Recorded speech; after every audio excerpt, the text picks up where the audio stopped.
Hi, hello. My name is Yahira Garcia, and I am going to present to you the workshop on creating healthy habits. Thank you for being here, and I hope you will learn a thing or two about, how to create or form or change, old habits into maybe healthier habits. Before we start, I want you to reflect on what you think a habit is. Think about how you think they are formed and maybe how they can be changed. Think about that for a bit of a second. I really want you to understand habits and how you know, conceptualize what a habit is and how it's formed.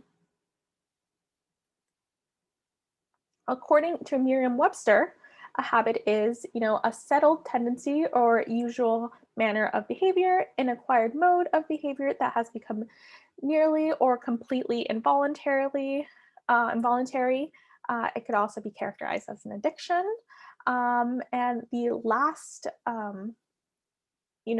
definition provided is, a behavior pattern acquired by frequent repetition or physiologic exposure that shows itself in regularity or increased facility of performance. So basically, for simplicity's sake, we can think of a habit as an automatic or unconscious behavior pattern. That's a lot less jargony and a bit more straightforward. So, with this in mind, what habits do you have that you do without your conscious awareness? So, think about this for a second. Like, if you can't really think of like, oh, what habits do I do, without me knowing? Well, think about which side of your mouth do you brush first when you brush your teeth? Or, when you're putting your shoes on, which shoe do you put on first? Think about like these like small little itty bitty kind of like inconsequential habits that you may have formed over time over your life, and think about like, I don't have to really think about these anymore, which makes it a little hard, like bringing something from our kind of unconscious awareness into your awareness. And hopefully these little examples can help you think of other things that you think about that you do without your conscious awareness.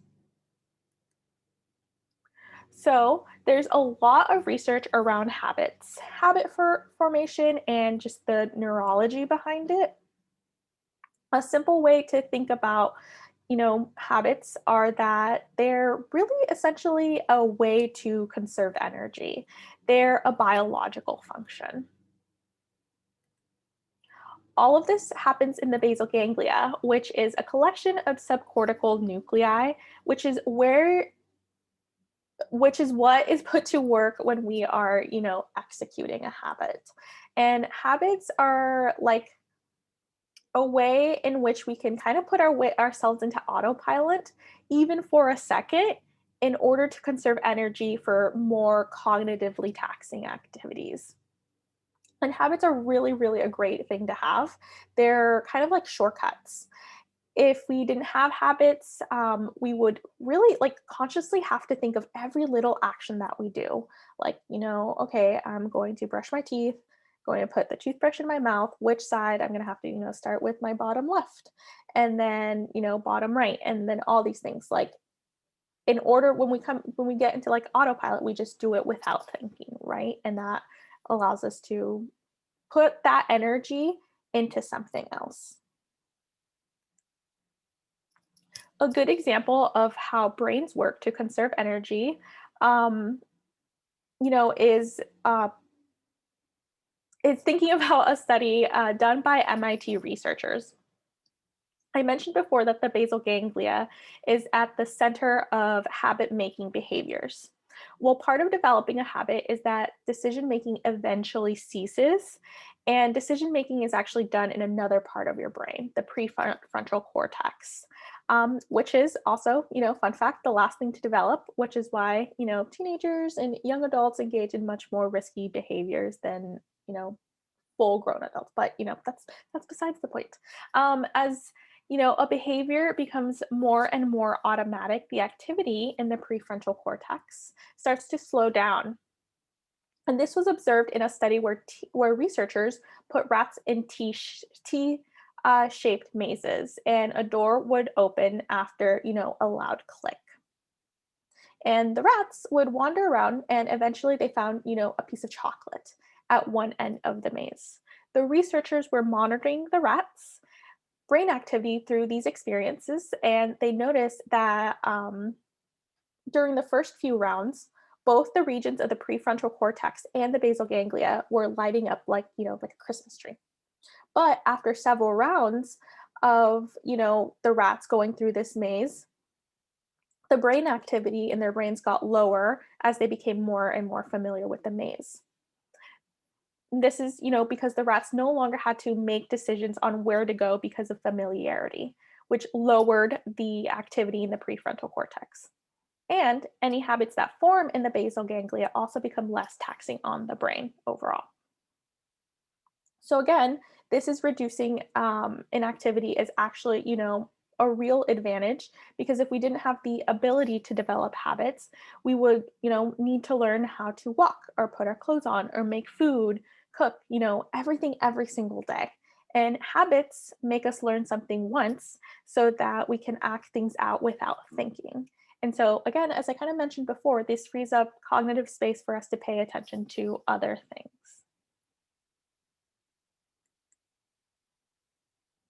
So that was a bit on how habits conserve cognitive energy.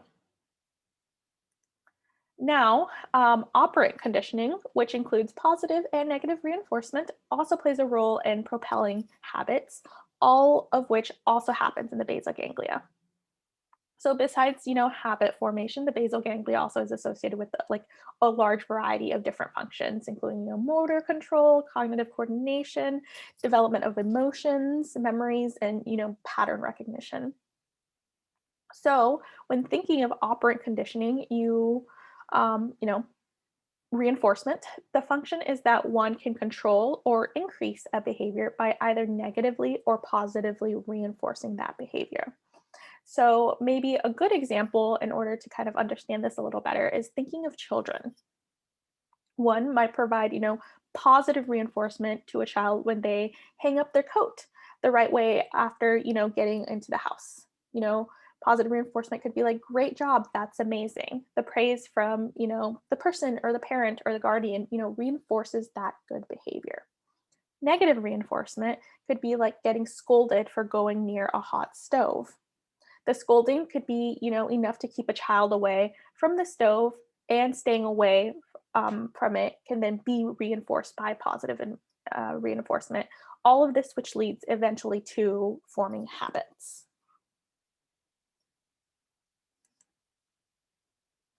So, how are habits formed? Well, practice makes perfect. Like repeated routines end up turning into habits. Another thing to be mindful of is wanting a certain result. So healthy amount of stress, works as a motivator, and this strengthens, habit formation. One habit that I remember growing up took me some time to learn was making my bed as a kid. I could not for, the life of me understand why I had to make my bed when I was just going to have to mess it up in a few hours. But I had the stress of, my mom nagging at me to get it done. And so I had, the stress of her nagging me to motivate me to get it done. And, this could also be known as, operant conditioning, or, positive or negative reinforcement being at play. And now, you know, after a while growing up, making my bed became a habit of my life. And that is something that now I continue to do every single morning. It is a habit. One of the first things I do in the morning is make my bed, because this was something that, implemented when I was like a child and has stayed with me as like a good, strong habit that I've formed in my life. So, what makes up a habit? So, a habit is essentially a reward based learning, or, a habit loop. There is three different, factors at play. There's a trigger, there's a behavior, and there's a reward. A trigger, could be many different things. It could be a people, places, time, actions, emotions, a lot of things. Like a place could be coming home. A habit, that can form that is triggered by coming home is like I take off my shoes. That is a habit, and that can be, the same as the action below. My action is to take off my shoes. Could also be time, like I have the habit of drinking coffee in the morning. So more morning equals coffee. There's also emotions that can trigger, a certain behavior. For example, when I'm feeling anxious, I tend to want to run in order to, work that anxiety out. Um, so that is an example. A behavior is the aspect that we all tend to identify as the habit. It's the automatic and unconscious behavior that is activated after the trigger. And just as I mentioned, these triggers can be some of the things we just talked about, like people or places. And then the last bit of, a habit is the reward aspect.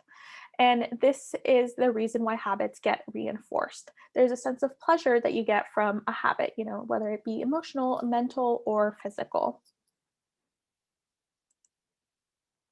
So habits are, the key to health.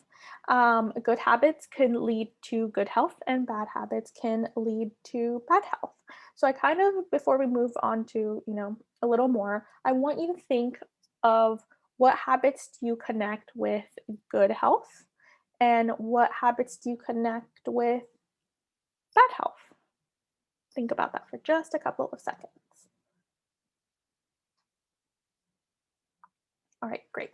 Now, another question for you to ponder is just what habits are shaping your mental and your physical health?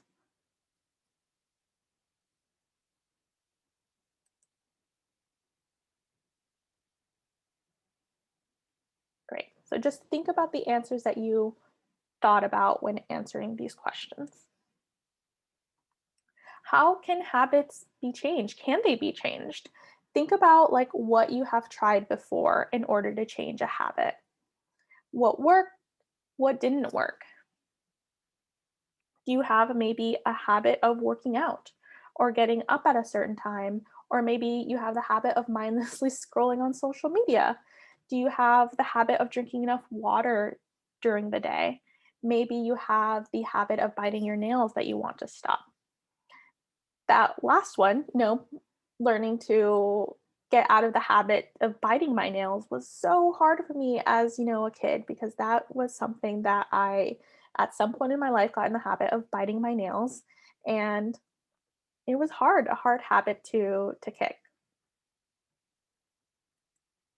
So, how do you change a habit? Well,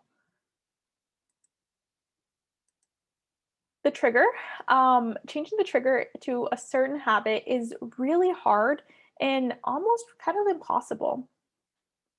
So, like me, if I had a problem with taking my shoes off at home, I can't really change, me coming home, right? Like the trigger is always there. Now, for the reward also is difficult for us to change because it's more of a sense of pleasure that we get, emotionally and mentally and somewhat unconsciously. So that's, another aspect of a habit that is difficult to change. So, in order to change a habit, we have to change the behavior. That is the most important part of, us combating and trying to change a habit. So, changing behaviors um, is, part of the habit changing process is that you have to, look at all three parts of the habit. You have to reflect on them, identify each section, and start by addressing the routine aspect by, trial and error. What I mean by trial and error is that it might take some, various different times to kick the habit. And we know from research that certain strategies aren't as successful as others. For example, let's say you are cutting something out cold turkey versus tapering off. The literature on abruptly stopping something is mixed in terms of certain behavior and habits. So, for example, the literature is mixed for quitting to smoke on whether, what method is more advantageous. But that's the point of this bullet point is try different strategies to meet your goal and also know that tapering off is a real option. So doing small gradual steps is easier than taking, a drastic plunge. And I'm going to use, for example, now the habit of me doing, um, me drinking coffee every morning as my drink of choice, no matter how, what the weather is or whether I've had like too many cups of coffee throughout the day. I am very, I've tried very seriously to get out of the habit of drinking so much coffee. And thinking about, how much I drink coffee, it's not really going to be as efficacious if I just stopped completely from one day to another because I just, consume so much of it. It would be better if, I took it seriously to change this habit to come from a reduction um, point of view of where I will say instead of drinking 4 cups of coffee a day, I'm going to start kicking the habit by only allowing myself to drink 3 cups of coffee. And the fourth, I'm going to devote to drinking a glass of water instead. That's an example of, combating a habit by like reducing um, something instead of, cutting it off completely. Or, the trial and error isn't about, reducing, but maybe you're not engaging in something as satisfying. If you want to start being more active, for example, and you start taking up running, but you find yourself really not liking it or not having the motivation to continue, change the activity. Like being active doesn't mean, sprinting or running or jogging. If that's not you, like don't give up on trying to be more active. Maybe you can try a different activity that moves you around. Like maybe you can try yoga and you decide that this is something that you find, helpful and it gives you the motivation to do every day. That is you adapting to make sure your needs um, are met and that your habits can change successfully. Another aspect is to address the environment if you feel like it is influencing the routine of a habit. So, for example, let's say you want to get out of the habit of mindlessly scrolling through your phone every night before you go to bed and every morning when you wake up.